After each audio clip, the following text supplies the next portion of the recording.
কোনো লোকে ভুলতো যাতে গুৰুকুলৰ হৈ এই পথটোৱেদি আপোনালোকে নমাটি বা শিৱসাগৰলৈ যাম বুলি শ্বৰ্টকাট নল'ব। আপোনালোকে নাজিৰা দিখৌ দলং পাৰ হৈ এই পথটোৱেদি যদি আপোনালোকে নাজিৰাৰ বৰালি বেয়া বুলি এই পথটোৱেদি যাব বিচাৰে তেনেহ'লে আপোনালোকে ইচ্ছাকৃতভাৱেও নাযাব। কাৰণ দিখৌনৰ অহৰহ পানীৰ যি প্ৰবল সোঁত আৰু দিখৌৰ জলস্তৰ বৃদ্ধি হোৱাৰ লগে লগে বৰ্তমান সময়ত ইয়াৰ যিটো গুৰুকুলৰ ওচৰত এটা যিটো মথাউৰিৰ যিটো অৱস্থা বৰ্তমান শোচনীয় হৈ আছে তাৰ বাবে যথেষ্ট প্ৰত্যাহ্বান আহিছে আৰু সেয়েহে এই পথটো বৰ্তমান বন্ধ কৰি দিয়া হৈছে।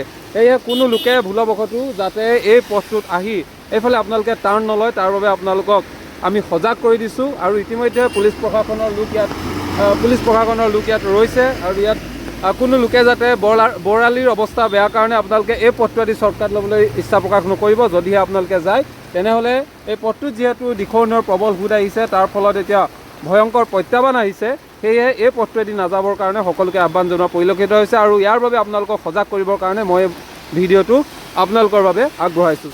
এই পথটোৱেদি যিহেতু এতিয়া ইয়াত আৰক্ষী আছে, তেওঁলোকে ইয়াত বাধা দিছে এই পথটোৱেদি নাযাবৰ কাৰণে।